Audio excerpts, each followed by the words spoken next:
하나님 아버지, 은혜와 사랑을 감사합니다.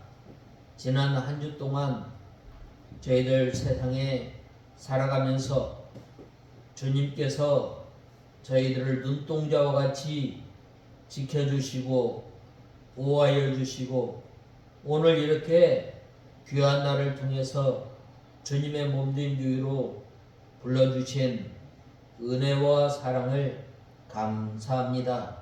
하나님 아버지, 저희들이 하나님의 백성으로 하나님의 품에서 살아가면서 하나님 나라를 맛보며 살아야 할 저희들이 몸으로 마음으로 주님을 멀리 떠나 살았던 저희들을 불쌍히 여겨주셔서 저희들을 계유하여 주시고 광야 가운데서 저희들을 연단시켜 주시고 하나님의 나라를 바라보며 살아갈 수 있도록 은혜를 베풀어 주심을 감사합니다.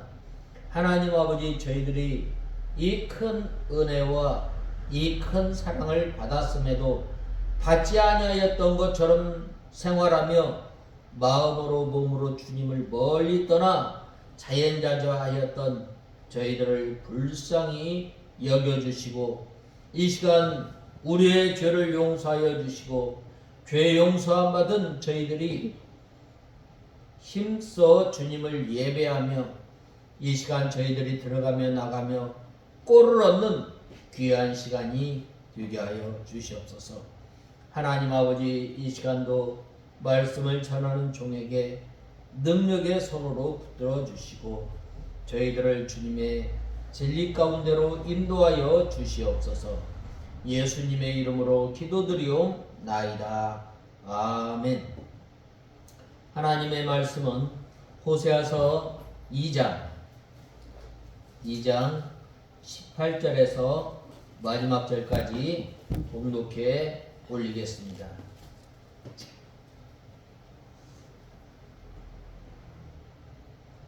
(18절에서) 마지막 절까지 봉독해 올리겠습니다.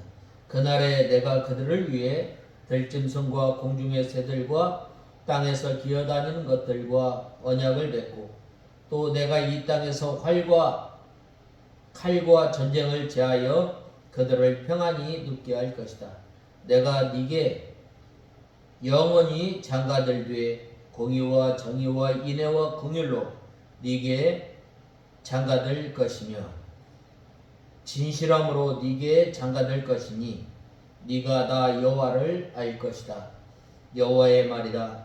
그날에 내가 응답할 것이니 내가 하늘에 응답하고 하늘은 땅에 응답하며 땅은 곡식과 새 포도주와 기름에 응답하고 이것들은 이스라엘에게 응답할 것이다. 내가 나를 위하여 그 여자를 이 땅에 심고 긍휼히 여김을 받지 못하였던 자를 긍휼히 여기며 내 백성이 아니었던 자에게 너는 내 백성이다 라고 할 것이니 그들이 말하기를 주님은 나의 하나님이시다 할 것이다. 오늘 계속해서 주님은 나의 하나님이시다. 이 아홉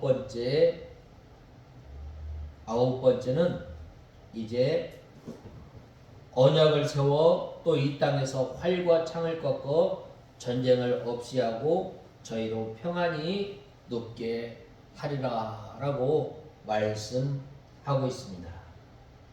오늘 본 말씀 18절에서 16절에서 18절에 보면 여호와의 말이다. 그날에 너는 나를 이시라 부르고 다시는 나를 바알이라 부르지 아니할 것이다. 내가 그의 입에서 바알들의 입을 제거할 것이니 그들의 이름을 기억하여 부르는 자가 아무도 없을 것이다.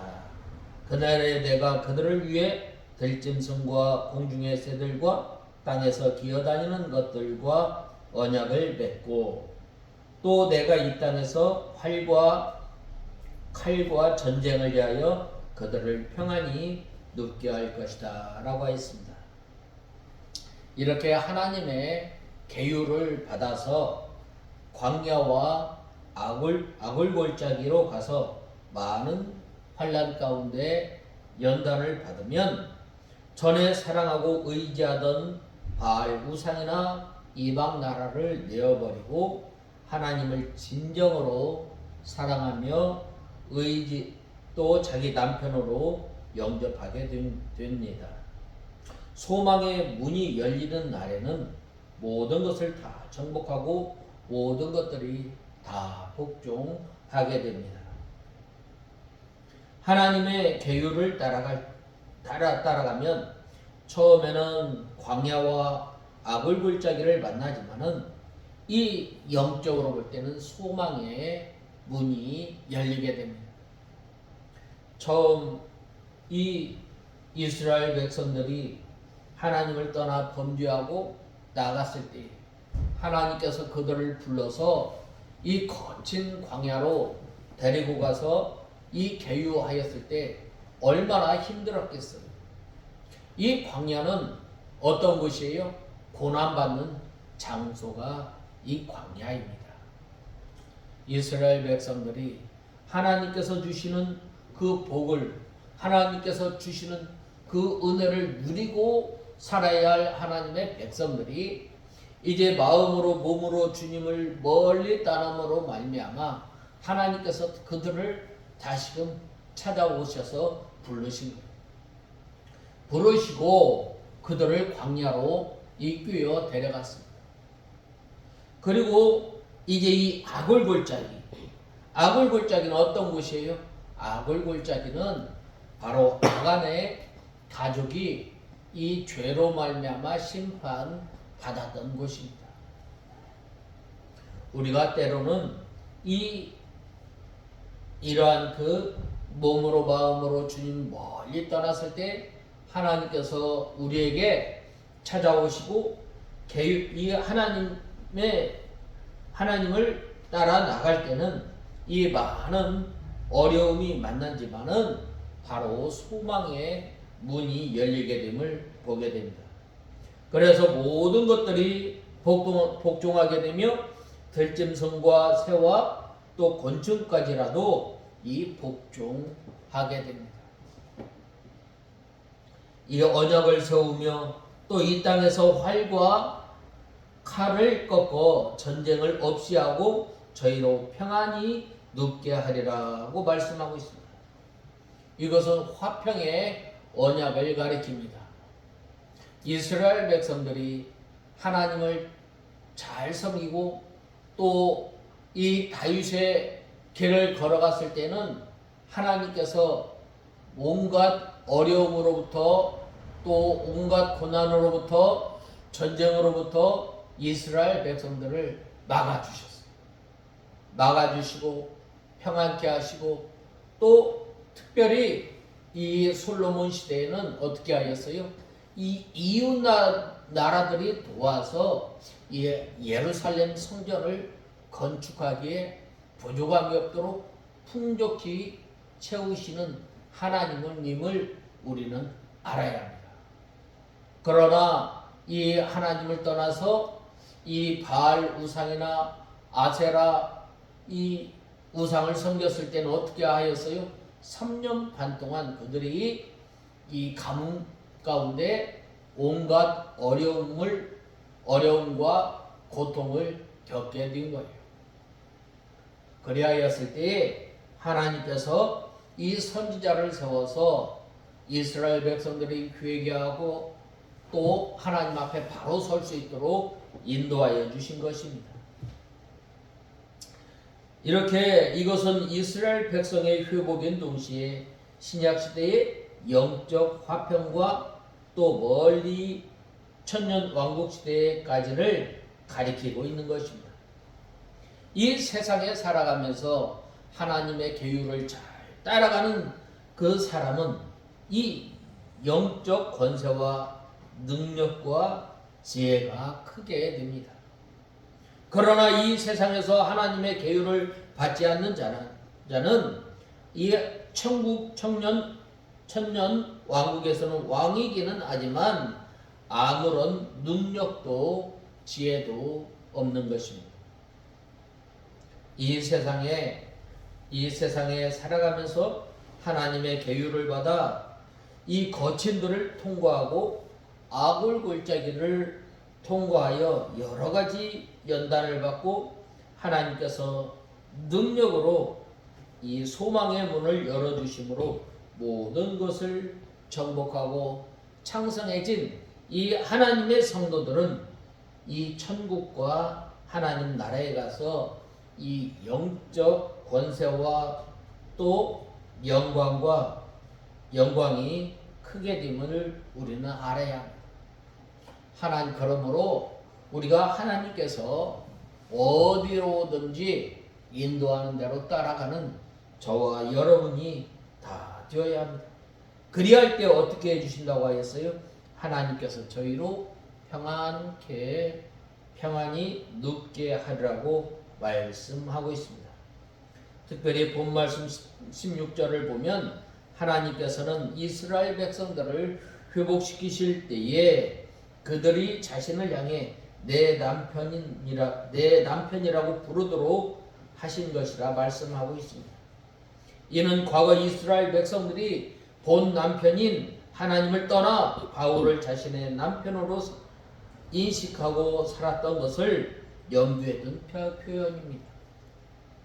이 바알이라는 이 명칭은 원래 주인, 남편 등의 의미를 가지고 있습니다. 그들은 바알이라 부르면서 그것과 행음하다가 마침내는 본 남편인 하나님을 멀리 떠나고 하나님을 버리고 바알을 자신의 남편으로 여기기에 이르렀던 것입니다. 바로 그와 같은 이 영적 간음으로 인해서 그들은 그 하나님께서 그들을 심판하신 후 회복시키실 때에는 그들이 자신을 내 남편이라 부르는 것이라 말씀하는 것입니다. 이는 이스라엘 자신들이 하나님과 언약으로 맺어진 부부 관계를 확실히 인정한다는 것이며 그의 합당한 삶을 당당하게 살아갈 것임을 나타내는 선언이라 할 수 있습니다. 특별히 시편 기자는 이러한 사실을 왕이 너의 아름다움을 사모하실지라 저는 너의 주신이라고 말하고 있습니다. 에스겔은 하나님께서 버려진 이스라엘을 구원하고 시키는 아름답게 성장시켜 자신의 아내이자 왕후의 지위로 올리우셨음을 말합니다. 영적 측면에서 하나님께서 이스라엘의 남편 되시고 이스라엘은 그의 아내라는 사실은 오늘날 우리 그리스도인들에게도 마찬가지입니다. 신약의 교회는 구약의 이스라엘을 계승한 하나님의 백성으로 언약의 주님이신 그리스도를 남편으로 모신 그리스도의 신부이자 아내라 할 수 있습니다. 그렇다면 이 사실을 아는 우리가 가장 먼저 지켜야 할 것은 무엇인가? 오직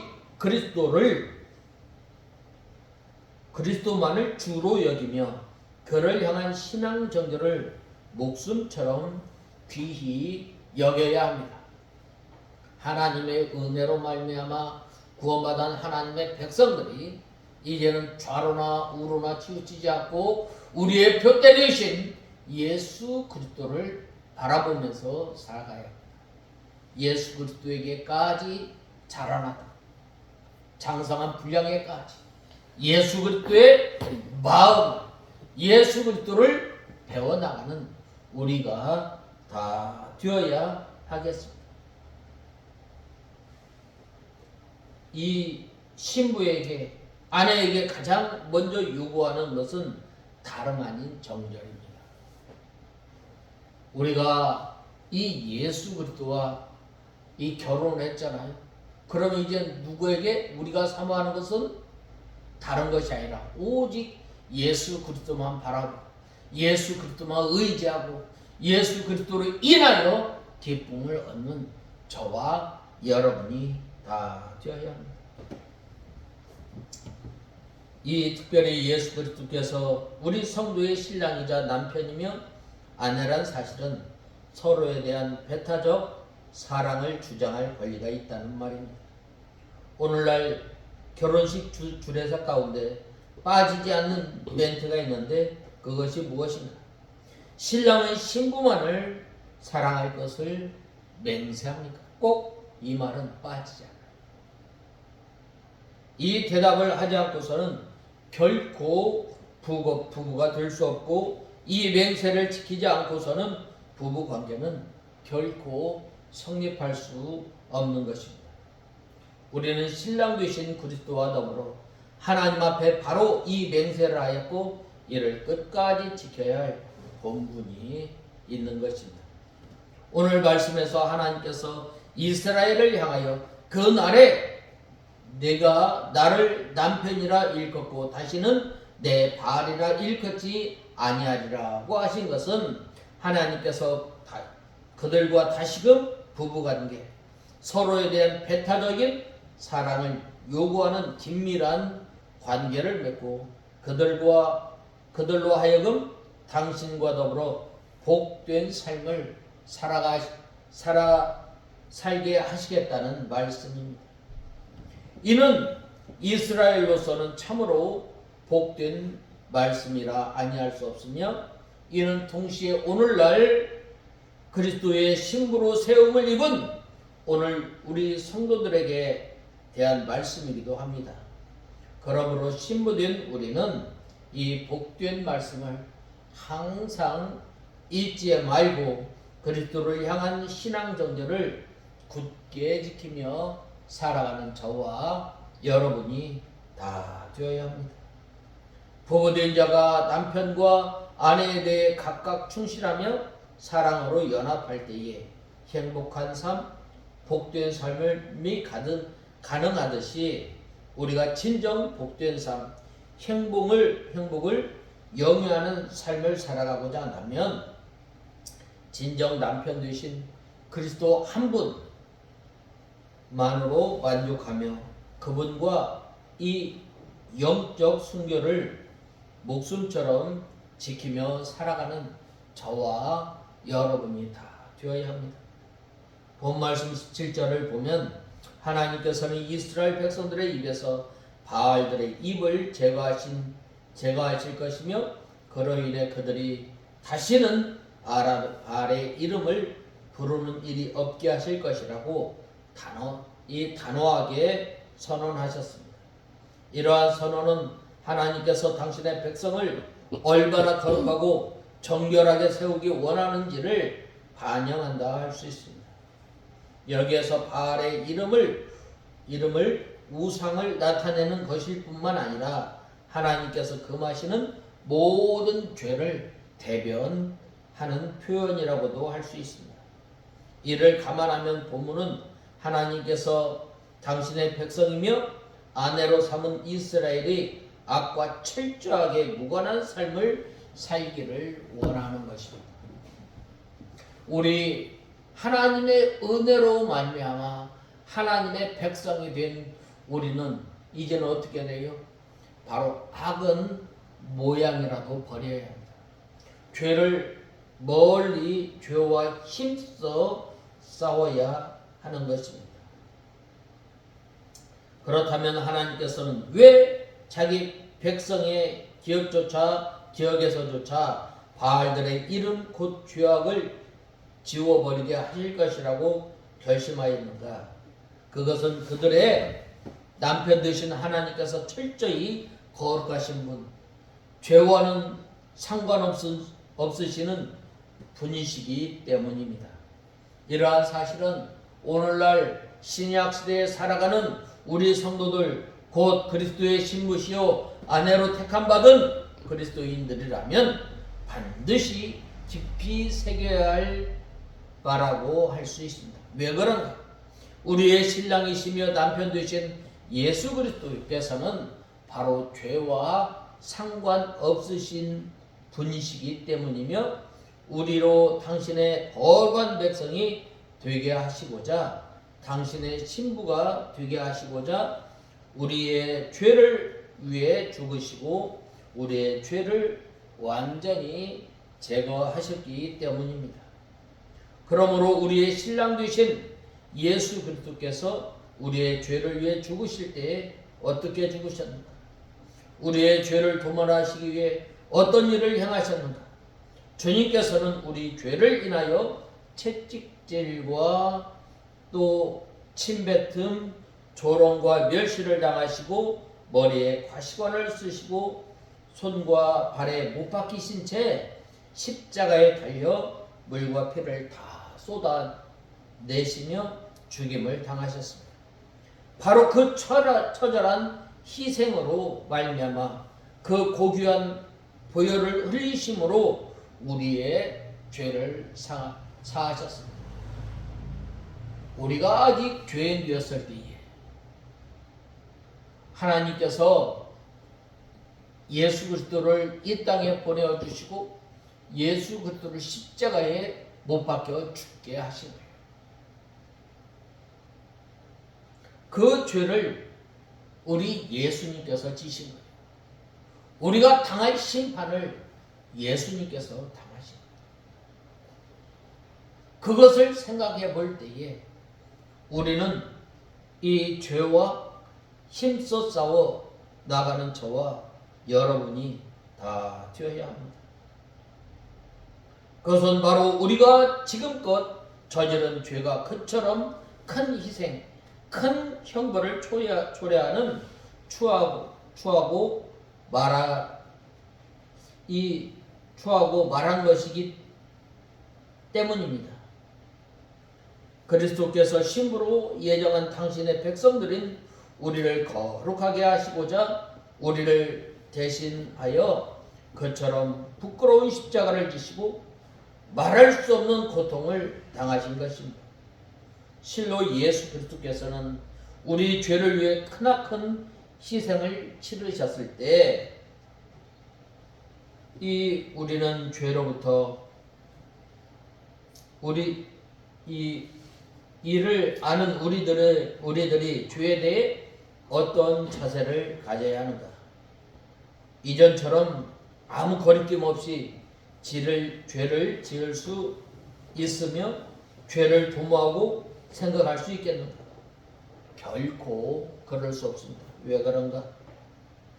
우리가 진정 예수 그리스도의 신부요 아내라면 진정 예수 그리스도의 크신 사랑과 희생을 알고 그분을 사랑한다면 결코 죄를 가까이 할 수 없기 때문입니다.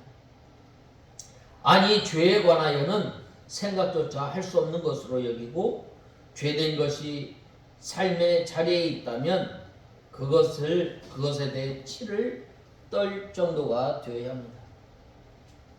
이 다윗이 범죄하고 난 다음에 얼마나 하나님 앞에 회개 기도하였어요.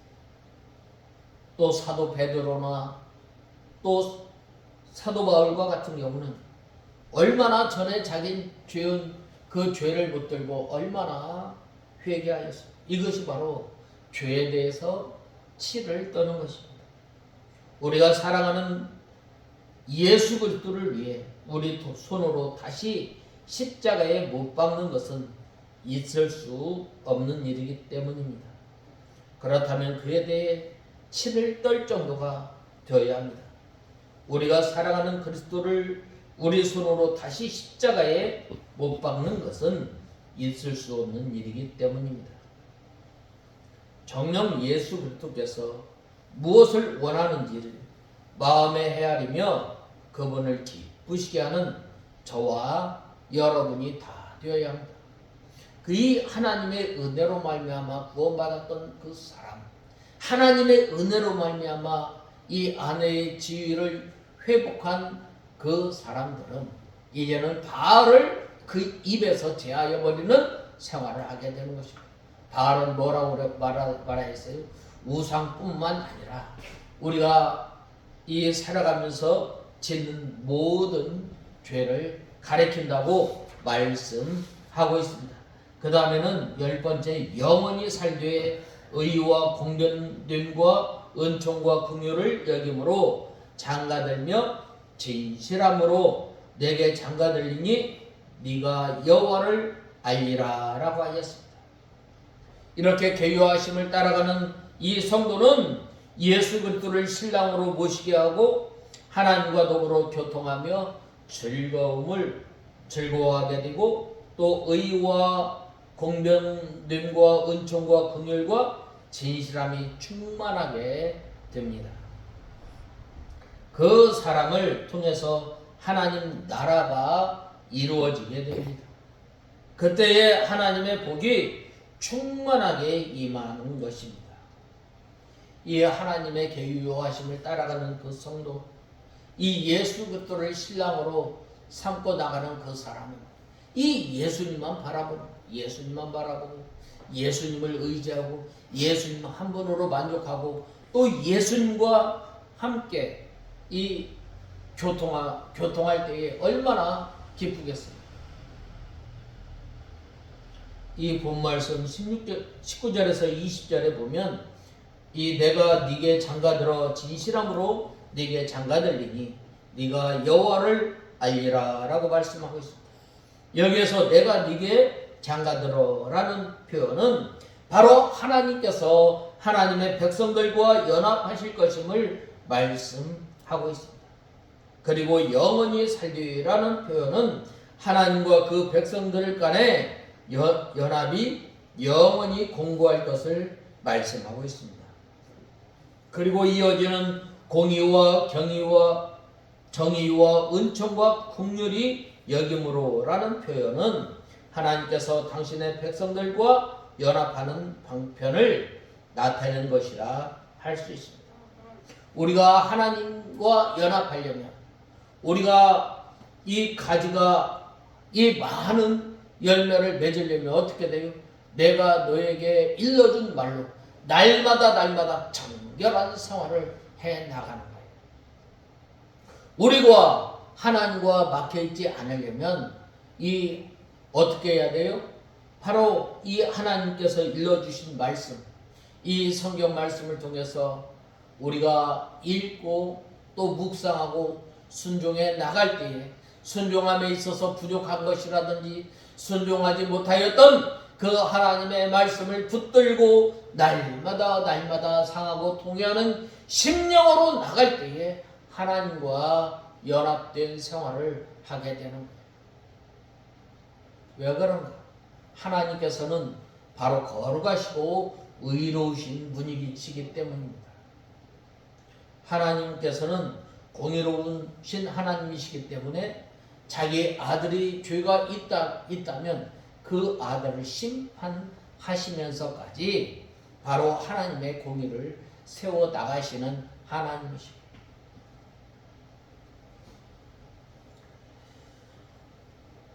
여기에 제시한 공의, 정의, 은총, 긍휼이 여김은 모두 하나님의 속성 내지 성품을 대변하는 것이라 할 수 있습니다. 그런데 사실 여기에서 언급한 공의, 정의, 은총, 긍휼의 속성은 서로 좋아하기 어려운 속성입니다. 여기에서 공의와 정의는 죄와는 무관하시며 범죄한 자를 징벌하시는 하나님의 이 면모를 반영하는 것인 반면 은총과 긍휼은 죄를 용서하시고 죄 지은 자를 불쌍히 여기시고 회복하게 하시는 하나님의 면모를 반영하는 것이라 할 수 있습니다.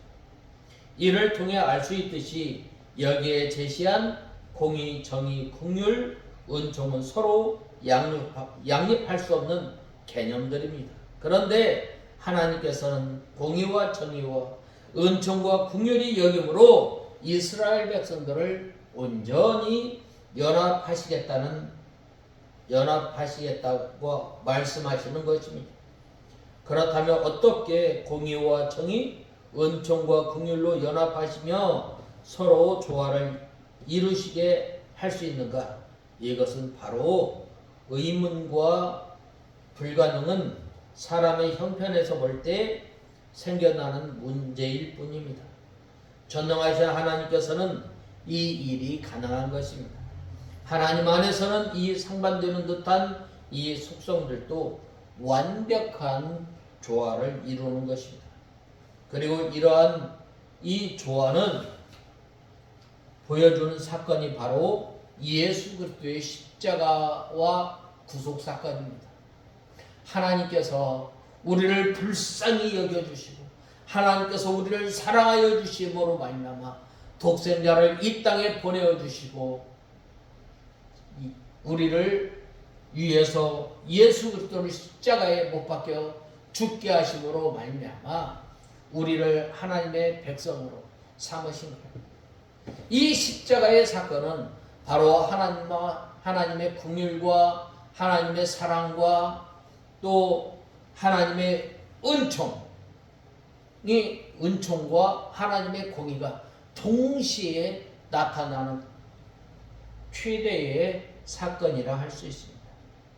하나님의 정의와 공의를 앞서 말한 것처럼 죄와 무관하며 죄를 멸하시며 죄인을 징벌하사 멸망케 하는 것으로 나타나게 됩니다. 이러한 하나님의 성품과 그 성품의 발현인 공의와 정의에 의하면 범죄한 인간은 멸망당하게 되는 것입니다. 그러나 하나님께서 동시에 긍휼과 은총을 베풀어 주시는 하나님입니다. 그래서 하나님께서는 죄인이 그 죄로 말미암아 죽는 것을 내버려 두지 않으시고 방관하지 않으시고 그들을 구원하고자 하셨습니다. 하나님께서는 이처럼 상반되어 보이시는 당신의 속성과 성품, 행사를 조화시키기 위해 한 특별한 방법을 선택하셨는데 그것은 죄 없으신 예수 그리스도로 하여금 죄인을 대신하여 죽게 하심으로 죄인들을 살리시는 것입니다. 예수 그리스도의 십자가 사건은 하나님께서 공의와 정의, 긍휼과 은총을 충족시키며 성도들과 연합하는 유일한 통로의 놀라운 사건이 되었던 것입니다.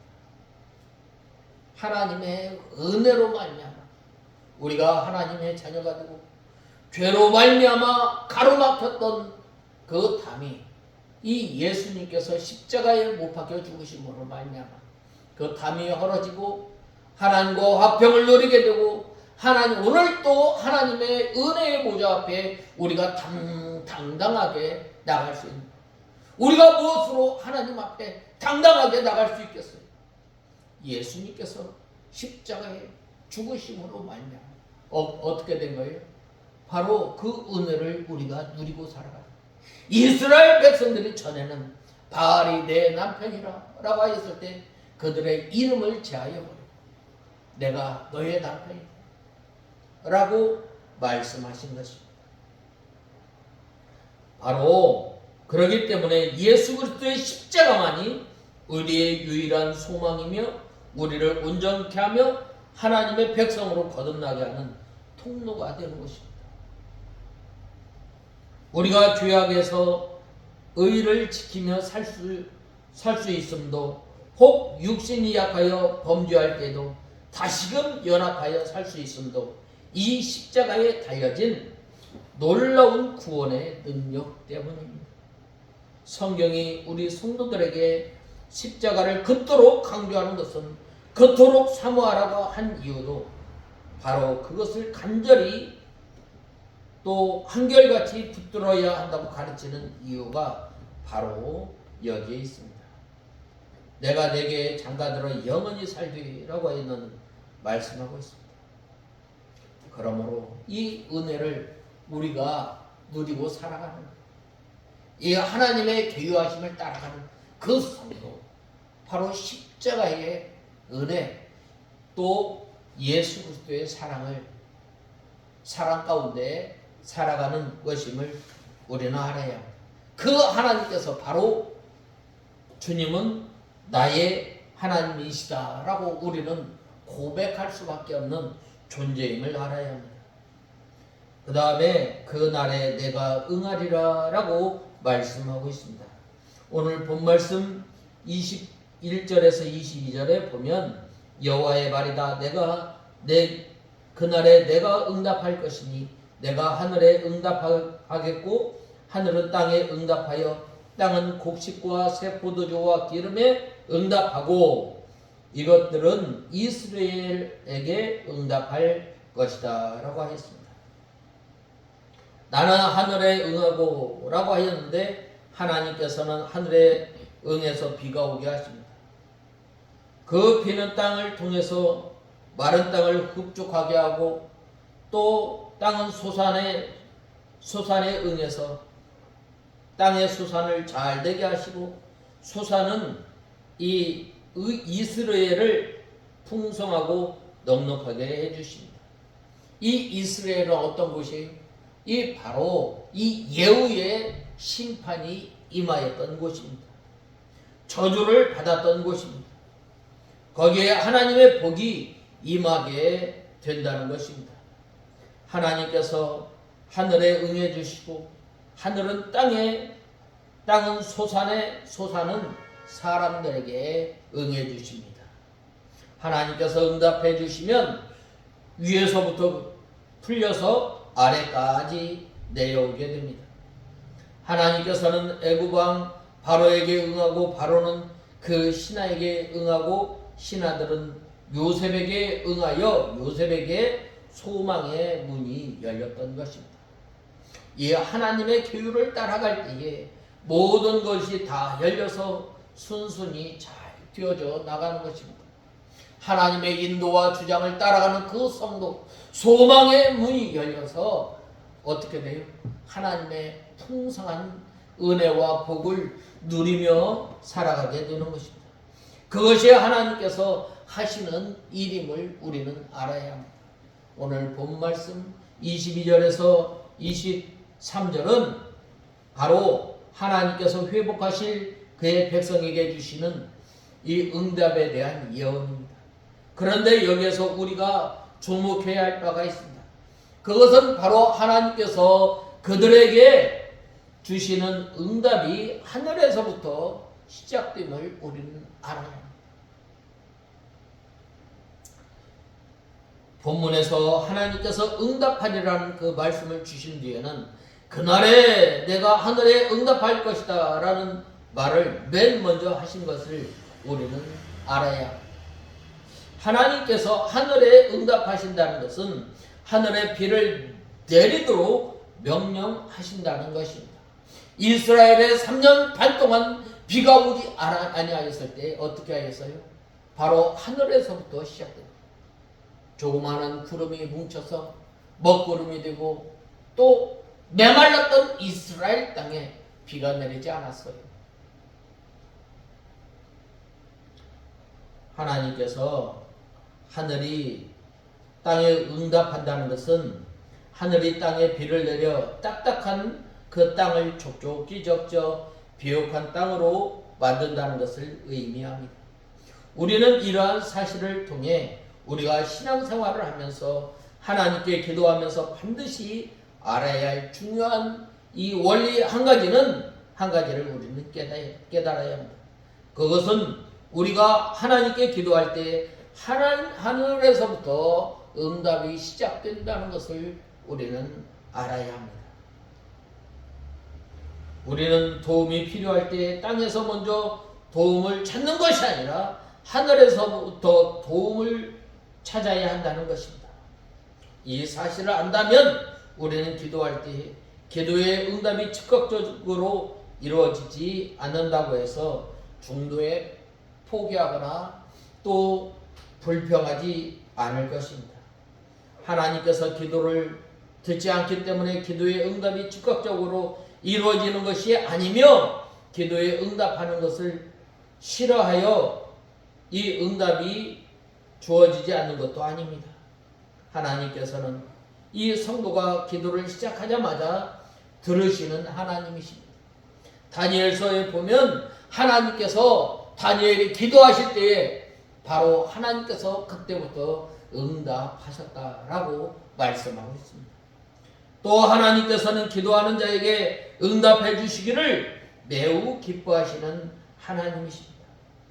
그리고 심지어 누가 어떤 기도의 기한을 작정했다 할지라도 그 기한이 차지 않건 그가 기도하기 시작한 첫날부터 응답하시는 하나님이십니다. 사실 이와 같다면 왜 하나님께서는 기도 응답을 적극적으로 해주시지 않고 시간을 끄시는 것처럼 보이는가? 그 이유는 바로 여러 가지를 들 수 있지만 본문과 관련하여 한 가지 해답을 얻을 수 있습니다. 그것은 바로 우리의 기도에 대한 응답을 하늘을 통해서 주시기 때문이라는 사실입니다. 다 그런 것은 아니지만 하나님께서는 기도 응답을 직접 주시기보다 자신의 일을 수행하는 천사들을 통해 주실 때가 있습니다. 가장 현재한 사례가 이 다니엘의 기도와 응답에서 발견됩니다. 다니엘은 이 하나님의 환상을 내통을 깨닫기 위해 하나님과 이 환상을 깨닫기 위해 기도하고 또 결심하고 기도하였고 하나님께서는 첫날부터 그것을 들으시고 가브리엘 천사에게 응답을 들려 다니엘에게 보내었던 것입니다. 즉 그분의 응답은 먼저 하늘에서부터 시작한 것입니다. 그러나 하늘의 악한 천사가 기도의 응답을 받기 위해 가브리엘을 막았으며 이로 인해 상당한 기간 동안 지연하기도 하였던 것입니다. 다른 한편으로는 이 하나님의 기도 응답이 하늘로부터 시작하였다는 것은 하나님께서 그 기도에 응답하실 때 기도하는 자의 직접적인 필요보다는 하나님의 나라라는 보다 큰 차원에서 고려하신다는 의미를 내포하는 것으로도 이해할 수 있는 것입니다. 만약 하나님께서 기도를 올리는 자의 직접적인 필요만을 우선적으로 생각하고 그것을 다 들어주신다면 이 세상은 매우 혼란해질 것이며 상상하기 힘든 고통이 발생할 수도 있는 것입니다. 왜냐하면 인간은 누구나 이기적이며 그들의 기도로 인해 다른 사람들이 피해를 입을 수 있으며 이를 다 들어주다가는 하나님의 거룩한 뜻도 혼탁해질 수 있다는 것입니다. 그러므로 정욕으로 쓰려고 잘못 구하는 것을 응답하지 않으시는 것은 비록 이러한 이유이기 때문입니다. 이런 사실 때문에 하나님께서는 기도를 응답하시되 땅의 차원이 아닌 하늘에서 먼저 응답하시겠다는 것입니다. 그러므로 우리는 기도할 때에 하나님의 나라와 그의 의를 먼저 우선적으로 구하는 저와 여러분이 되어야 합니다. 그러한 성도가 날마다 내가 그 나라에 응하리라고 하는 하나님의 응답 가운데 살아가게 되는 것입니다. 아울러 하나님의 뜻대로 기도 응답이 더디다면 하나님께서 정하신 때가 언제인지를 헤아려 소망 중에 인내하며 하늘에서부터 응답하며 땅에서도 응답을 내리실 신실하신 은혜로운 하나님의 응답을 기다릴 줄 아는 우리가 다 되어야 하겠습니다. 마지막 이 12번째는 너는 내 백성이라 하리니 저희는 이르기를 주는 내 하나님이시라 하리라고 하였습니다. 이렇게 하나님께서는 이스라엘을 개유하여 회개시키고 연단시켜 그들을 세계 만국의 포로 생활 가운데서 가나안 땅으로 돌아오게 하시고